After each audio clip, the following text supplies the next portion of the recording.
सबसे पहले शिव गुरु के चरणों में प्रणाम करती हूँ, मेरा प्रणाम स्वीकार हो। माँ गौरा के चरणों में प्रणाम करती हूँ, मेरा प्रणाम स्वीकार हो। सभी देवी देवताओं के चरणों में प्रणाम करती हूँ, मेरा प्रणाम स्वीकार हो। आप सभी गुरु भाई गुरु बहनों के चरणों में प्रणाम करती हूँ, मेरा प्रणाम स्वीकार हो। अगर मेरी वीडियो अच्छी लगे तो लाइक करिए, शेयर करिए। चैनल पे नए हैं तो सब्सक्राइब करिए। कमेंट में हर हर महादेव ज़रूर लिखिए। महादेव का नाम लिखने से, बोलने से सारे कार्य पूरे होते हैं। जो आप सोचेंगे महादेव ज़रूर उस पर अपना आशीर्वाद बरसाएंगे। तो महादेव का नाम ज़रूर लिखना चाहिए, ज़रूर बोलना चाहिए। प्रभु का नाम लेने से तो मनुष्य तर जाते हैं। तो मनुष्य ये भी भूल जाते हैं कि भगवान सब सारे काम करते हैं, पर भगवान का नाम लेना भूल जाते हैं। अगर जो एक दिनचर्या बना लीजिए कि हमको भगवान का नाम लेना है, तो आपके रोम रोम में भगवान बस जाएंगे। आपको याद करने की ज़रूरत ही नहीं पड़ेगी। आप खुद ब खुद बोलते रहेंगे, आपका रोम रोम बोलता रहेगा। तो इसलिए भगवान का नाम ज़रूर लिखिए, ज़रूर लीजिए। आज मैं जो कहानी सुना रही हूँ ऐसे किरदार पे है, ऐसे संत पे है कि वो फक्कड़ रहते हैं, मनमौजी। मनमौजी का मतलब कई तरह के मनमौजी होते हैं। तो वो जो महात्मा थे वो मनमौजी थे, अपने ही धुन में खोए रहते थे। वो जो भी काम करते उससे दुनियादारी से कोई मतलब नहीं था, बस सिर्फ भगवान से मतलब था और मांगते खाते थे। नहाते धोते पूजा आराधना करते, इसके बाद मांगते खाते। 2-4 घर मांग लेते, उनका काम चल जाता, उनके भोजन की व्यवस्था हो जाती। बाकी वो सब महादेव पे छोड़ दिए थे अपना जीवन। वैसे इनका जीवन चलते रहा। एक दिन महात्मा जी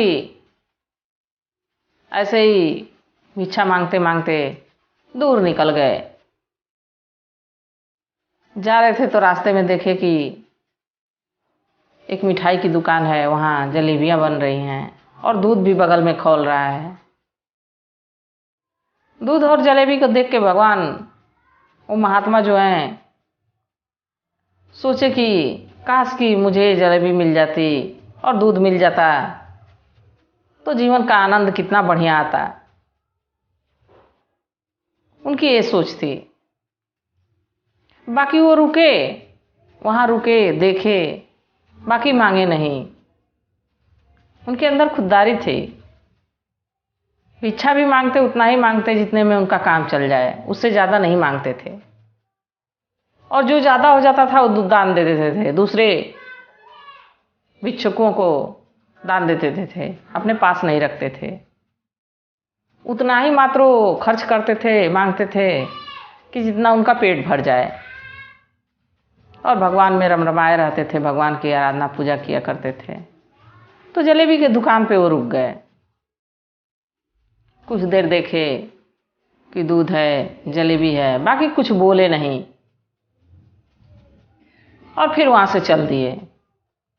तो वहाँ जो हलवाई था, जो वहाँ का दुकानदार था, वो महात्मा जी को देखा कि महात्मा जी रुके, बाकी कुछ कहे नहीं और जा रहे हैं। तो दुकानदार उनको आवाज़ लगाया, अरे गुरुजी, आप हमारी दुकान से ऐसे क्यों जा रहे हैं? और उनको बुला के बैठाया और जलेबी और दूध दोनों उनको दिया। महात्मा जी बड़े प्रेम से खाए। खाने के बाद उसको खूब, दुकानदार को आशीर्वाद दिए कि तुम्हारी दुकान खूब चले, तुम्हारा परिवार खूब सुखी रहे, ऐसा आशीर्वाद दिए। देखिए, संत महात्माओं को, जो सिद्ध महात्मा रहते हैं, जो निर्छलीय महात्मा रहते हैं, उनका आशीर्वाद भी बहुत लगता है। क्योंकि उनको दुनिया से किसी से मतलब नहीं रहता है, किसी के चुगली शिकायत में नहीं रहते हैं, किसी का ना बुरा सुनते हैं ना बुरा बोलते हैं। वो तो बस भगवान की आराधना में लगे रहते हैं। तो महात्मा जी उनको बहुत आशीर्वाद दिए दुकानदार को और वहाँ से चल दिए।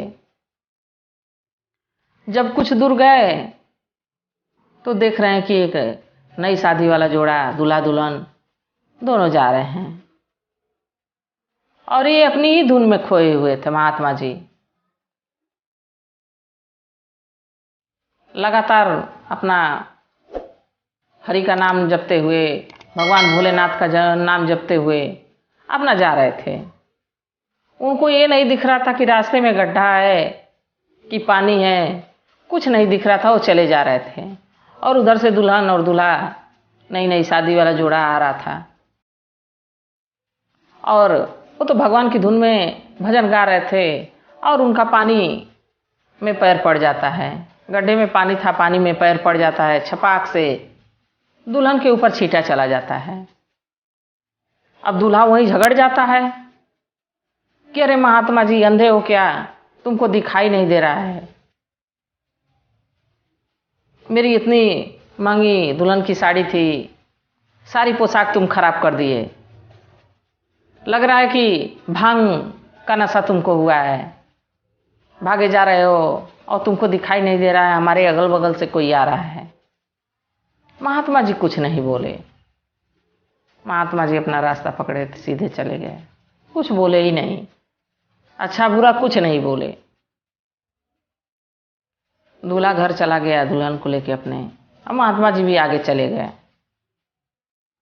जैसे दूल्हा घर पहुंचा दुल्हन को लेके, शाम हुई, वैसे दूल्हे को जो है दिल का दौरा पड़ा और वो मर गया। जब मर गया तो उसके घर में पूरा चिल्लम चिल्ली शोरगुल, रोने का शोर मच गया कि अभी तो नई नई बेचारे की शादी हुई है और वो मर गया। तो कुछ लोग कहे कि ये जब आ रहा था रास्ते में तो एक संत थे, उनको बहुत कुछ कहा है, बाकी वो कुछ बोले नहीं है और चले गए हैं। लग रहा है उनका श्राप लग गया है।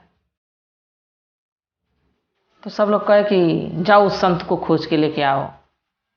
खोजने लगे लोग। तो एक जगह उसी गांव में मंदिर था, शिवालय था, उस वहीं पे बैठ के वो भगवान की आराधना पूजा कर रहे थे। शाम हो गई थी तो खोजते खोजते उनको लोग खोज के पकड़ के लेके वहीं आए जहाँ वो मृत पड़ा था, लड़का दूल्हा जो था। तो महात्मा जी से कहे लो कि आप कौन सा श्राप दे दिए हैं कि ये लड़का मर गया, नई नई शादी हुई है इसकी। तो महात्मा जी जोर जोर से हंसने लगे। तो उनका हंसना देख के सारे लोग कहने लगे कि यहाँ सब लोग रो रहा है, ये महात्मा सही पागल है, ये तो रो हंस रहा है इतना जोर जोर से, इसको कैसे हंसी आ रही है। तो उसी में से एक लोग कहे कि अरे महात्मा जी आप क्यों इतना हंस रहे हैं? तो कहा कि मैं भगवान पे हंस रहा हूँ,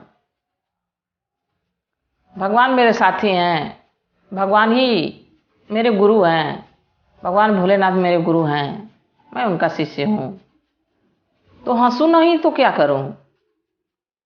तो लोग पूछे कि क्यों हंस रहे थे, क्यों इस दुल्हन का सुहाग उजाड़ दिए? तो कहा कि महात्मा कहे कि हम भी तो जानबूझ के छींटा नहीं उसके ऊपर किए थे, मैं तो भगवान की भजन में था और मेरा पैर पानी में पड़ गया, उसका जो है पानी छटक के उसके ऊपर चला गया। तो वो बहुत कुछ कहा, बाकी मैं तो कुछ नहीं कहा। तो लोग कहे कि वो अपनी पत्नी से बहुत प्रेम करता था, इसलिए आपको बहुत सी बातें सुनाया, बहुत कुछ कहा। तो महात्मा जी फिर जोर जोर से हंसने लगे, कहे कि और अच्छी बात है, वो अपनी पत्नी से प्रेम करता था तो भगवान भोलेनाथ हमसे प्रेम करते हैं। वो अपनी पत्नी के लिए हमको बहुत कुछ सुनाया, अब भगवान भोलेनाथ हमारे प्रेम के लिए उसको काल के गाल में चला गया। तो सारे लोग संत की बात से सहमत हुए, कहे कि सही बात है, किसी संत महात्मा को कटु वचन नहीं बोलना चाहिए। वो किस परिस्थिति में हैं, भगवान को कब याद कर रहे हैं, आप कैसे योगी हैं, हम नहीं जानते हैं, तो हम किसी के बारे में बुरा नहीं बोल सकते हैं। तो किसी के बारे में बुरा नहीं बोलना चाहिए। अगर जो बुरा शायद नहीं बोलते तो अपनी पत्नी के साथ रहते। तो मनचला नहीं बनना चाहिए, किसी साधु महात्मा को उल्टी सीधी बातें नहीं करनी चाहिए, किसी धर्म पे छींटे नहीं उछालने चाहिए।